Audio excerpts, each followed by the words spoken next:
We've got a whole bunch of questions coming in here. Thanks to all three of you. That was very exciting and interesting, and the overlaps are principally what interests me, that's for sure. First of all, Oscar, how do you get doctors in your network? Or not Oscar, I mean Mario. How do you get doctors named Oscar in your network? Yeah, it's okay. Oscar, by brand the way, identity. It's brand identity. Exactly. Oscar, by the way, is the name of the great-grandfather of the other co-founder, George Kushner. So that was originally the story. Different ways in different states. So we originally started in New York State, where, again, we got off the ground. First insurance company, greenfield commercial in a decade or so, by leasing a network. So we pay an access fee to an existing network, and then use the contracts and to basically deliver healthcare.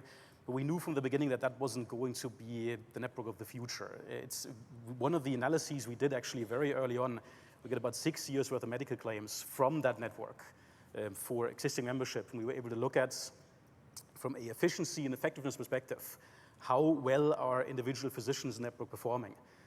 Went through a very elaborate process around compiling several quality metrics for the effectiveness side of things, sort of normalized care for risk and things like that, looked at physicians only against their peer group to compare efficiency, cost efficiency. And what you see is sort of what you don't see, which is there is generally no correlation there. Not very much of a correlation in healthcare, because there never has been sort of much of a discovery tool or market that forced these two things into line. You know, that's a lot of even our own costs right now in New York are very much driven by where we happen to have a bad contract, where we happen to have a good contract. Not necessarily whether the delivery of the care underlying that contract is good or bad, or high quality or low quality.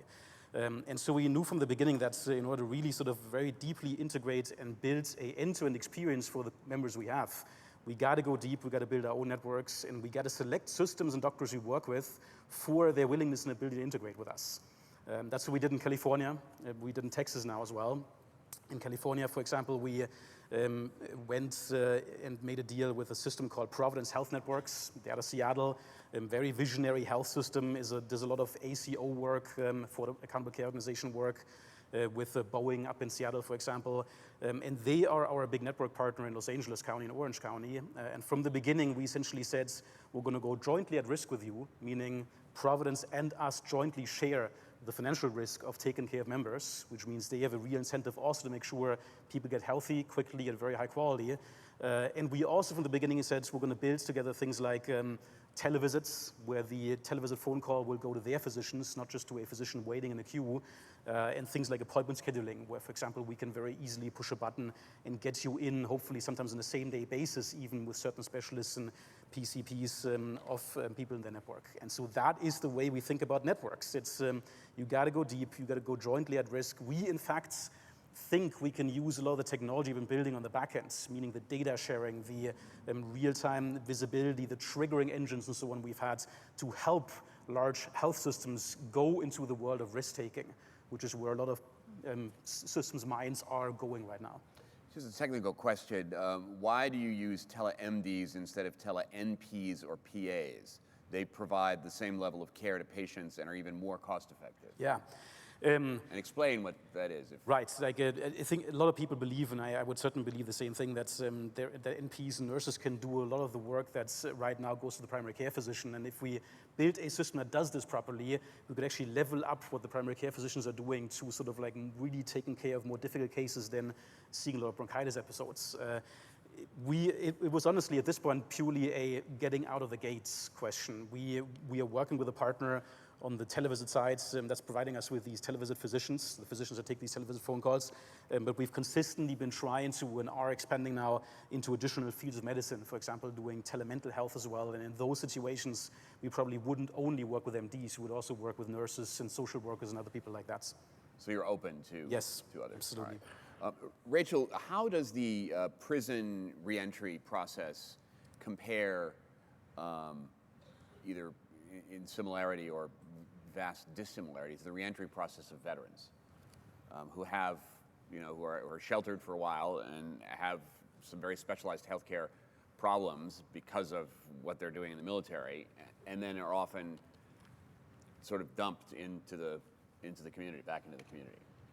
Well, I can cite what the MDs at Transition Clinics Networks tells me, which is that they, when you're discharged from prison, you can pay to have your records printed, and then you can take that paper with you on the bus, and if you keep hold of it and you find a health system that will take you in, that is how you can have your continuity of care, if you will. So the onus is definitely on the individual former inmate to have the agency and the interest in actually bringing along the paperwork. There is no, to my knowledge, no digital transfer. There is no system right now that can integrate the information you have from your, let's say, 25 years of diabetes care inside a correctional facility to your medical home outside of it.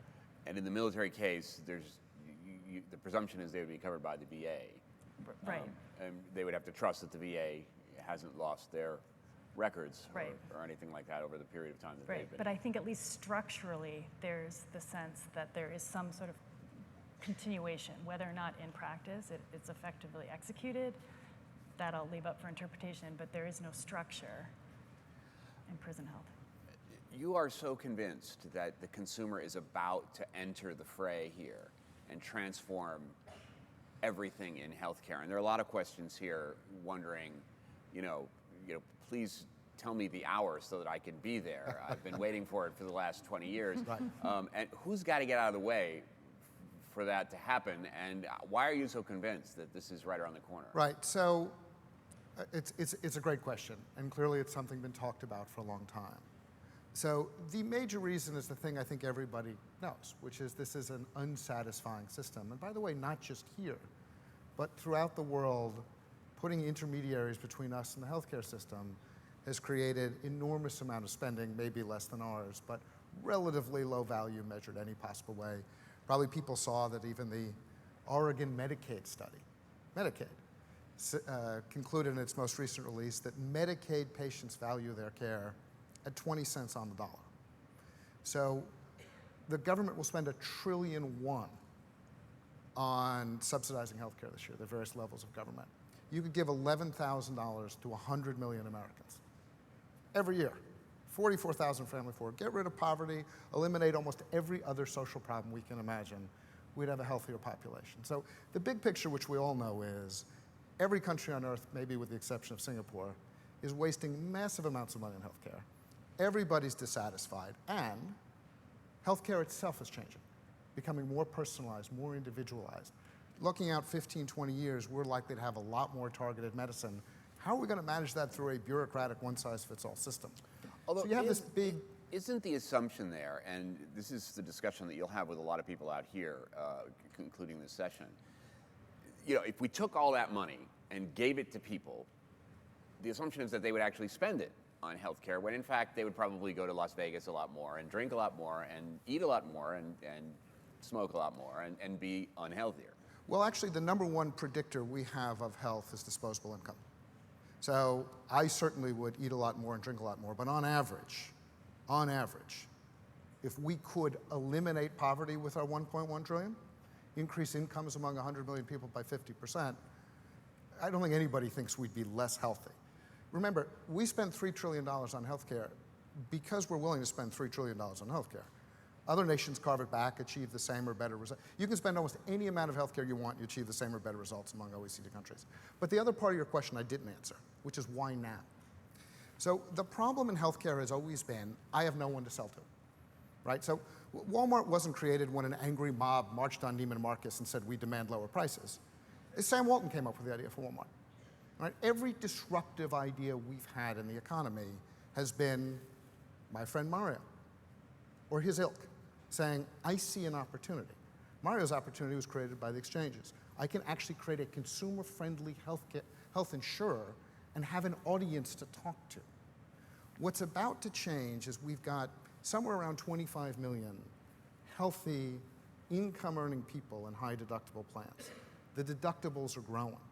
That number is growing very, very rapidly. We see a time out 2 or 3 years where you've got 40 million families having high deductible accounts. Now, one of the mistakes we make in top-down healthcare is if it doesn't work for everybody, it doesn't make sense. But that's not how things work in the real economy, right? Uber didn't start by selling to everybody, but if you're a strategic planning guy at a car company, you're thinking, oh my God, people in their 20s don't buy or even know how to drive cars anymore. Disruption comes from a corner, a wedge. And that wedge has never existed in healthcare. You can't sell anything to a health insurer, and you can't sell anything to a government. No entrepreneur has ever made his fortune doing that. You always have to sell to consumers, and we haven't had real consumers. And we're about to. And it's a wedge. It's not 100% day one. That's not how it works anywhere. What's the demographic that constitutes what David says is your wedge? You know, it's really a mix. We, in our case, for example, I think New York State in the exchanges has about 50% of the membership on exchange under the age of 45. In Oscar's case, we have about 62% under the age of 45. So we are skewing a little bit younger, but we still have really a complete mix of people. We, in fact, when we look at our own market share and we sort of look at who is buying us in the exchanges, you probably know that in the exchanges you can buy anything from a bronze plan, high deductible plan, low premium on the monthly basis, to a platinum plan, low deductible, high monthly premium. Not counterintuitively, you have more healthy people going to bronze plans and people with more difficult conditions going to platinum plans. And we as Oscar actually have a standard market share both among the bronze population as well as among the platinum population. And I think it's sort of a testament to the fact that on the one hand, yes, we do deliver a lot of value for people who buy their healthcare largely for catastrophic reasons. You can still use the televisits, you can still get $1 a day for walking and so on. But we also work in an incredibly hands-on fashion with people with very difficult conditions, where again, our nurses have full visibility, our customer service agents are intermingled actually with the nurses, have full visibility of what's going on with you, can explain benefits in easier ways and so on. So it's across the board really, but certainly if you sort of like wanted to zero in on one particular segment that had difficulty buying insurance before, that can actually afford it and that is sort of showing up in great numbers right now, it is the freelancer. You know, it's the sort of the segment of population that in of itself is growing. You know, it's the Uber driver, it's the TaskRabbit worker, it is the university lecturer. Everybody, no matter where they are on the pay scale, who didn't happen to be in full-time employment with some employer who hands down a pre-selected health insurance plan to you, they tend to really buy these plans. So how much of your customer base is buying Oscar as their very first personal health care plan? That's a great question. That's one number we don't actually know all that well. I maybe would guess it might be 50-50 or something like that. Really? Yeah. There's a lot of people who, so here's one statistic, in the individual markets, you actually have 20% of the market rolling through an annual basis because people either drop out into Medicaids or they drop out into the group insurance markets. You do have freelancers, of course, who buy Oscar one day and then the next year they actually take a job with an employer who gives them insurance, who then have to leave the insurance and go into insurance coverage with what the employer gives them. And so as a result, you do have people really transitioning through this market quite rapidly. Why did you choose the cities that you chose to move into after New York and New Jersey? New York really was the home market. We were there. It was, again, as I described. I understand New York. It's, how about the other cities? The other ones were driven by a combination of, on the one hand, where is the market? Right. Los Angeles County, Orange County is one of the biggest individual markets of people without insurance right now. Same is the case for Dallas. That is not the case for San Antonio, and that sort of like speaks to the other decision-making criterion, which was where are the networks? We went across the country and said, where are the health delivery networks? Where are the physician groups that have shown themselves to be very innovative, that have shown themselves to want to go into this new world of, out of the world of costs, fee-for-service, into the world of risk-taking, sharing in the premium, and into the world of really delivering healthcare in a different way. And we went to those systems. So it's Tenet in San Antonio, it's Baylor in Dallas, and it's Providence in Los Angeles and Orange County. So you heard America talking in the last session, right, about Santa Ana and her experience there. Is Latino Access a competitor of yours, or would you want those people in that zip code to be Oscar customers? And would you recruit them actively? I would love for them, I would love for anybody to be an Oscar customer. That's without a doubt the case. Well, of course you're supposed to say that. But it is the case, I think, really obviously from a businessman's perspective, but certainly also we didn't go into this to I don't know, become a publicly traded company or something like that. It was very much a personal motivation of saying, this is a system that is a little bit silly right now, the way it is set up. Right? It misses opportunities in engaging patients and engaging members in better, different ways. And I really fundamentally believe that if we only insure a bunch of Brooklyn-dwelling, bicycle-riding freelancers with a pink eye, we're not much of an insurance company, And it's not that there's anything wrong with that. Yeah. Not that there's anything wrong with that, of course. No. But and we are like that, in many ways.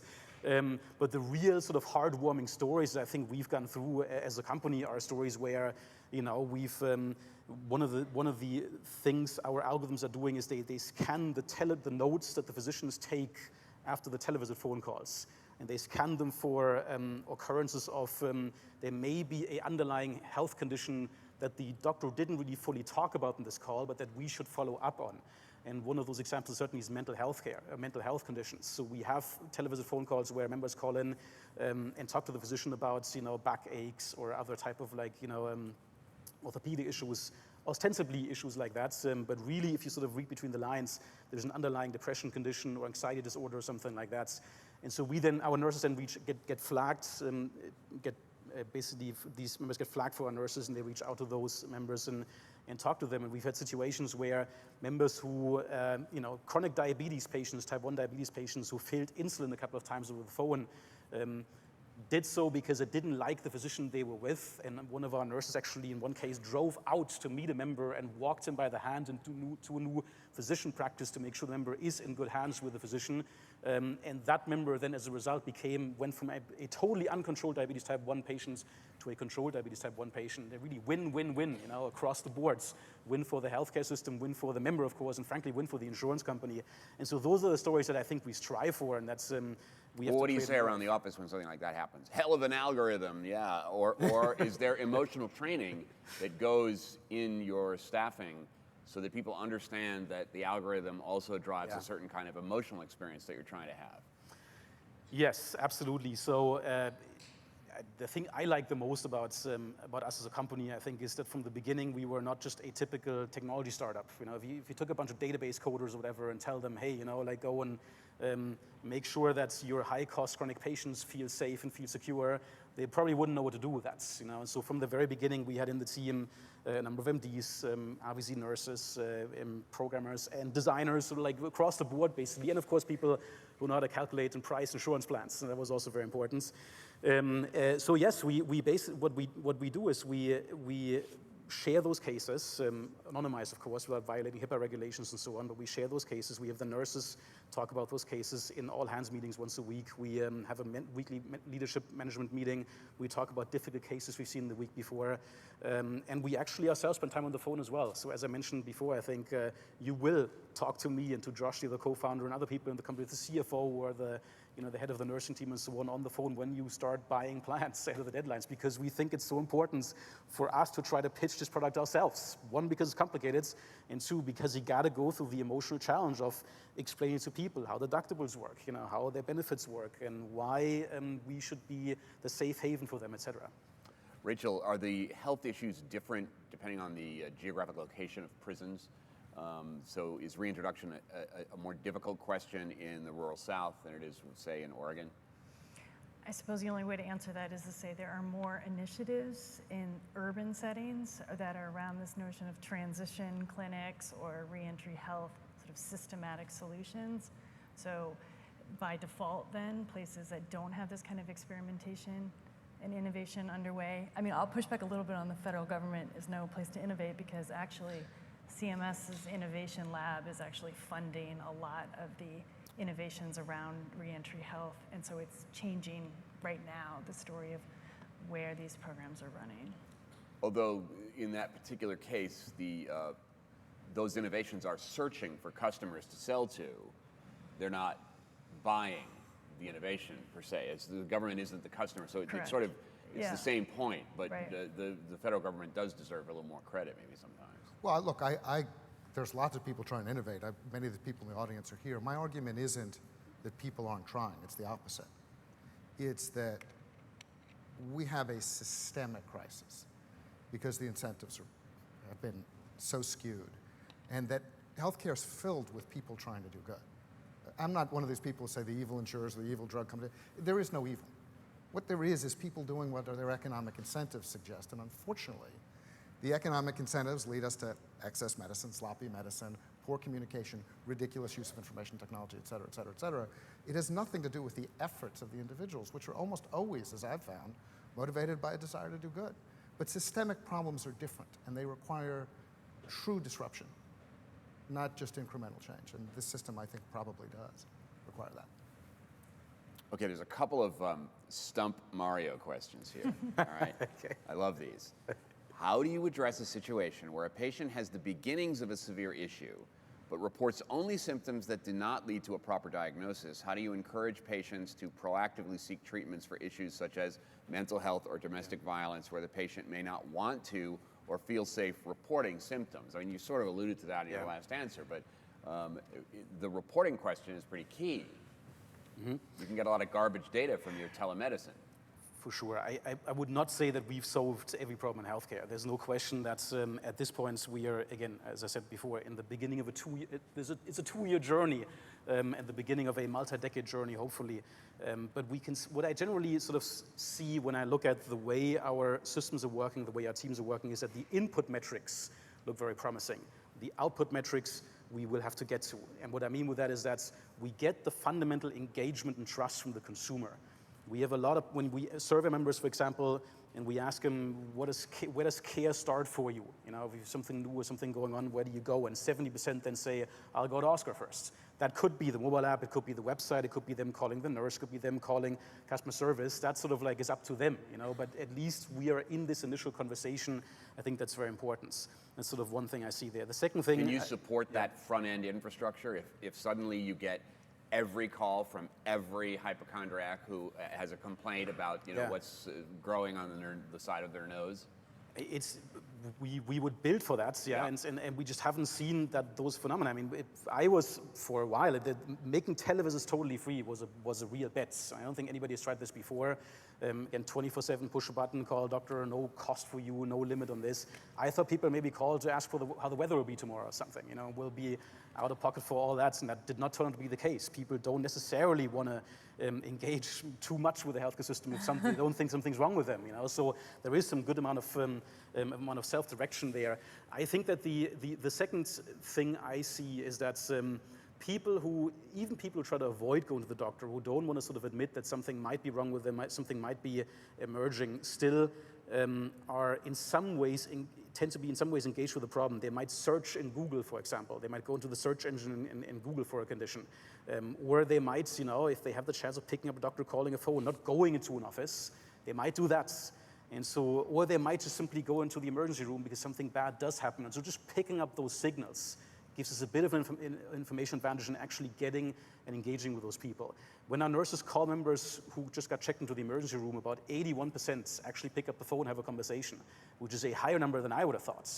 But it's sort of like goes to show that if you are in the moments when people are worried, you can actually help them. I think there are statistics, not from me, but I heard this at some point, that when you engage a newly diagnosed diabetes patient in the week after the diagnosis, you have a much higher chance of getting that patient into better care management than if you wait until later on in time. And so I think those are the things we will see as well. But there's also no question that we have not cracked the code on, I don't want to presume that we have, on very, very different conditions that have to do with mental health, for example, and that there is also a whole category of issues that have a lot more to do with your social circumstances as a member, as opposed to just your health conditions. When we talk to some of the systems, the health systems out there, some of the systems in New York, for example, who have been engaged in the art of care management, a lot of them tell us that the conversations you have members on the with patients on the phone are less about, you know, are you taking your drugs? When are you coming back to the physician? Something like that, but more about, can you pay your mortgage next month? You know, do you have money to pay for the subway to take you to the physician office? Much more along these kind of social issues that keep you from engaging with the healthcare system than just the health issues themselves. And these are issues we have yet to offer a solution for, but I hope we will eventually be able to do that as well. Well, it's going to drag you guys into politics just like it dragged America into politics, it sounds like. healthcare as an indicator of all kinds of issues in the community. Well, and I think to that point, that's the point I was trying to make before about inevitability, is that we are now increasingly trying to solve social problems with healthcare solutions. And that's an unfair burden on the healthcare system, which can't address those issues. I mean, the biggest issue that Rachel was talking about relates to our enormous incarceration rates. Healthcare has to deal with the results of that, but isn't the cause of that and not the long-term solution to it. You know, David Brooks referred to the US government as becoming a healthcare state, like most Western governments, because we have decided, accidentally, through entitlements, without making the decision, that the overwhelming bulk of money we're going to spend on social services and helping people is going to flow through the healthcare system. I'm not sure that's been a great decision in terms of social justice, wealth, equality, and even health. And I guess the big picture point I'm trying to make is when we step back from the whole thing. You know, when we're in healthcare, on the island of healthcare, all we talk about is, oh my God, someone may not have gotten healthcare. Oh my God, here's an unidentified need. It's why I start by talking about the burden on our young people of funding the system. It's unsustainable already. And as Ben Stein once said, Herbert Stein, his father once said, unsustainable trends end. And almost every trend in healthcare is fundamentally unsustainable. So, as a futurist, what are the breakpoints? I mean, what are places where you see the system fracturing to the extent that change has to happen, even in a localized way? I mean, I can pick up, I don't know if I can answer that, but I can pick up on your point that I do think that this conversation needs to be had around what is the role of the medical industrial system in determinants of health. It's important that we inside healthcare understand them, but I think the question still remains, are we the right resource to be tackling them? You made me think about this Canadian public health group sort of put out this tongue-in-cheek assessment on true determinants of health, and the first one was don't be poor. Right. And the second one was, if you are, stop as soon as you can, to sort of say, like instead of wear your seatbelt and don't smoke and that sort of thing.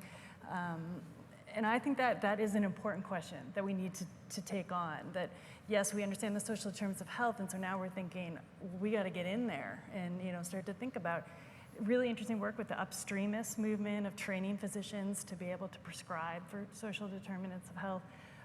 But also, I think it does, before we start figuring out short-term solutions and ways in which we integrate into the social services more fluidly, pausing and saying, are we the right resource to actually get at these systemic questions is well, probably one indication of disconnects like that, there's a long question out here, I won't read all of it, from a military veteran who says that the disconnect for veterans is comparable to the disconnect for prisoners, and the inability to connect with the paperwork requirements of the VA, and which, there is no 24/7 contact point, even though, every couple of months there's a Senate hearing which says, okay, that's what we're going to do.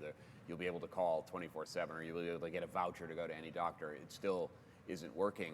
The model that the military is saddled with is something that you talked about in one of your slides. The Iraq and Afghanistan war has shown that the investment in acute care, which kept the survival rate in Iraq and Afghanistan at a 90% rate, which is unheard of in the history of warfare, has produced a chronic care investment requirement or burden that is unsustainable for the Pentagon or for the VA. And that model is exactly what we're seeing in healthcare generally. Right. We're not equipped to shift to the chronic model. And we don't really have ability to do value in the healthcare system, right? It's the most complex imaginable series of products and services. Through the entire rest of the economy, we use disaggregated intelligence to do those allocations. That's my joke about the car versus the toy car. In healthcare, we do it top down. And we're sort of sure it works, but then we have an example like the one you just gave, John, or here's another one. In Medicare now, we're spending somewhere between $6,000 and $8,000 a year on patients who call themselves healthy. There is no money at all in Medicare for long-term care, which is, of course, the ultimate illness of being old, that need. And this idea that we're smart enough to allocate $3 trillion across 315 million needs that are becoming ever more individual, not just in terms of the need, but in terms of the right response or the choice of responses, I think is about to crumble. These systems are only a century old, and there's no other century-old systems in industrial structure that we're using. Right? When I was a kid, the post office had a monopoly on delivering mail. Nobody made the decision that the post office wasn't going to deliver our email. It happened. Now the post office is just in the catalog delivery business. And my point is, disruption isn't going to come from these little things. The issues are so large and so fundamental that what we need to see is systemic change. And I think we're on the verge of seeing little pieces that can tell us how, alternative ways to organize the. Here's a potentially promising question for you, Mario. I don't know what the ulterior motive is, but somebody wants to know, how do doctors get paid in your system? The means by which they get paid, or the currency? Well, which they I get suspect paid? there's an answer that would be very interesting to the person who asked that question, and one that would be very, one of I those. should get my contracting people here and get them in the network. There's a very simple answer. We are, as the insurance company, this is one reason why I, as a computer scientist, got excited about starting an insurance company. We are the only infrastructure that's widely available in the healthcare system. We sometimes say we could be the operating system of the healthcare system. It's like another way of putting it is we could be the app store of the healthcare system. The way on the iPhone, Apple just builds the hardware and then enables other smart providers to live in that ecosystem and get paid. Part of the premiums we collect is sometimes a model we sort of think about as well. We would love to actually in the future reroute some of the premiums we collect and reimburse, let's say, apps that detect mental health conditions earlier, other things like that, once they start showing some promise. In a way, that's what we did with the televisits. So the way we pay doctors is the way every other insurance company pays doctors, which is we have a fee schedule. We agree on a fee schedule before we wire you the money, and very simply, there is, I think, even a larger, deeper truth lurking in that question as well, which is if you actually look at the way payments flow through the healthcare system, particularly in the era of high deductible plans, it makes no sense whatsoever either. If you go to the doctor with a high deductible plan, doctor will charge you the copay, will send a bill to the insurance company will say, nope, deductible, goes back to the doctor will have to run after you and collect that bill, and then the member calls the insurance company and the doctor and all. It's just a triangle of chaos. And so one of the things we really also say, and this kind of goes a little to the false boundaries thing, is now that we are the payment engine in healthcare as an insurance company, we should upend the way that works.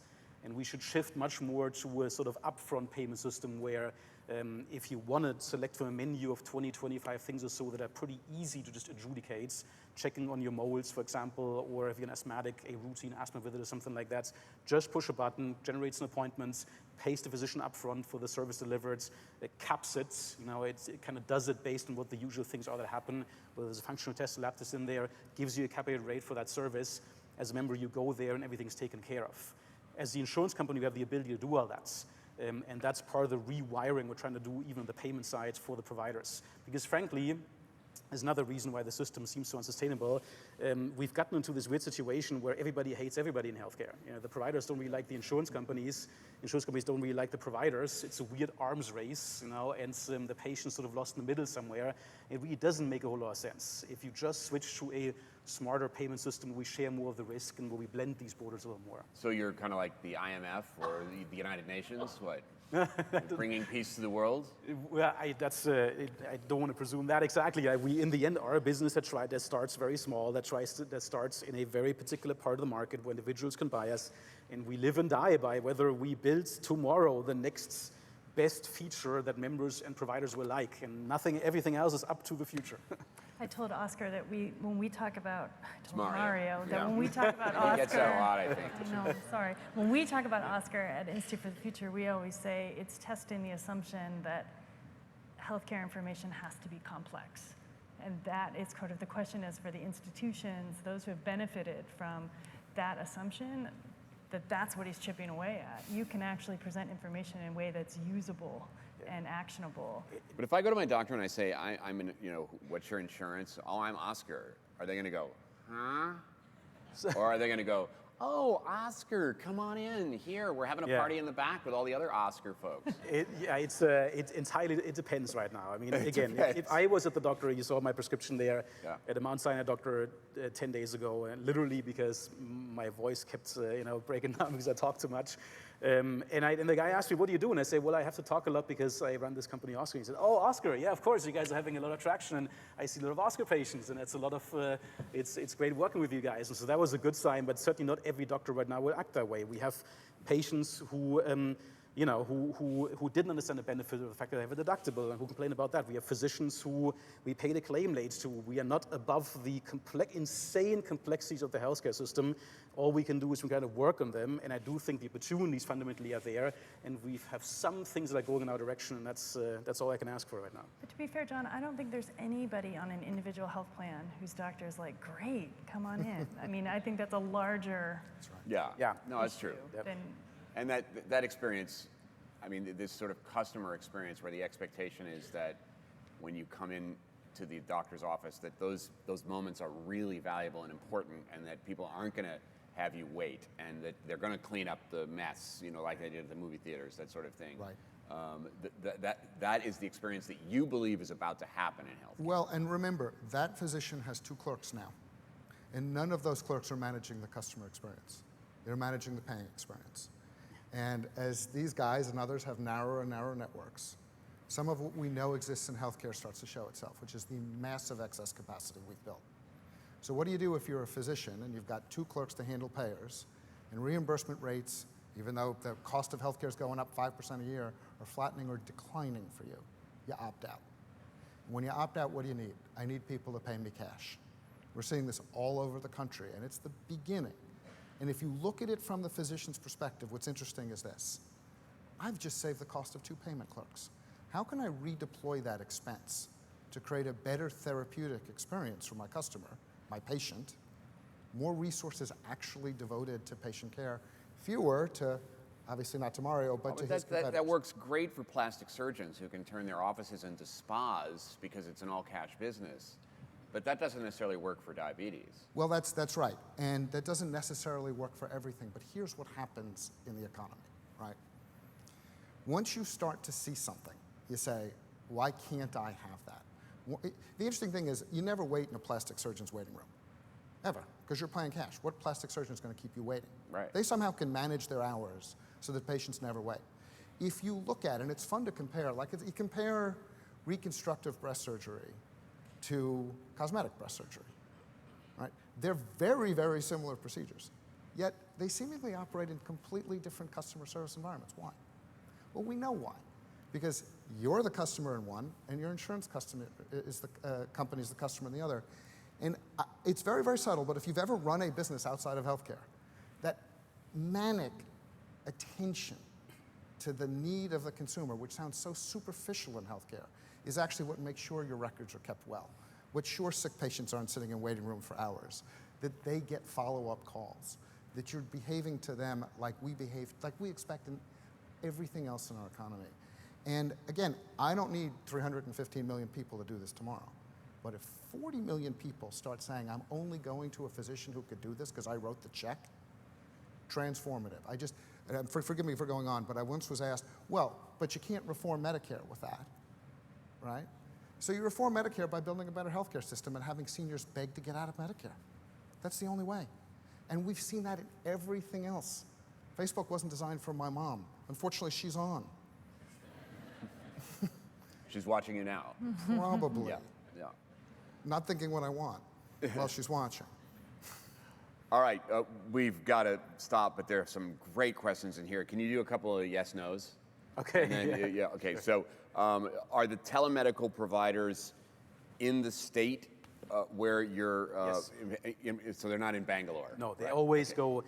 By regulation, we have to connect to somebody in the state you're currently in. Actually, not only you live in, but you're currently in. And here's a great question. How does your system ensure continuity of care with the same physician over time? The sort of primary care physician model. Yeah. While immediate access to an MD, as highlighted in your talk, for an acute illness, a cold, certainly plays to the pit crew mentality proposed by Atul Gawande in a fractured healthcare system. having a consistent primary care physician over time to understand the patient and his or her goals, circumstances, and complexity seems critical. Can an insurer like you help to promote this relationship, or is it going to be a revolving door at the end of the line, the phone No, line? it's got to be that way. I think, again, the pit crew mentality would not work for the chronic diabetes patient, for example. There's two things we do. One is, again, we try to go at risk with the physicians, which means the physician is now incentivized to really take care of you, not just bill you for services, which most physicians don't even want to do, but unfortunately, economically are incentivized to do.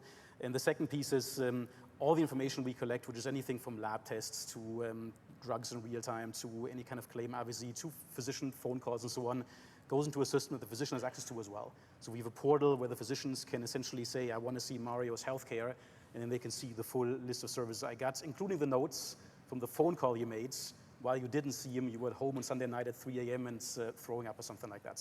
So that's where the continuity of care comes in. All right, and you're 2 years into this, right? Yes. Your wife isn't saying, couldn't you get into gaming? Go back to gaming, actually? I used to design games, actually. Yeah, I know. Exactly. No, she. Well, the game business is a mess right She now. complains about the fact that I always use my kids as demo subjects when I show the sites. Oh, Yeah, great, that's, I'm not sure how long I can get away with that. Well, Mario, David, and Rachel, thanks so much for a great discussion. And meet the speakers. You can ask your questions. Lots more coming in on Yorn. Thanks so much.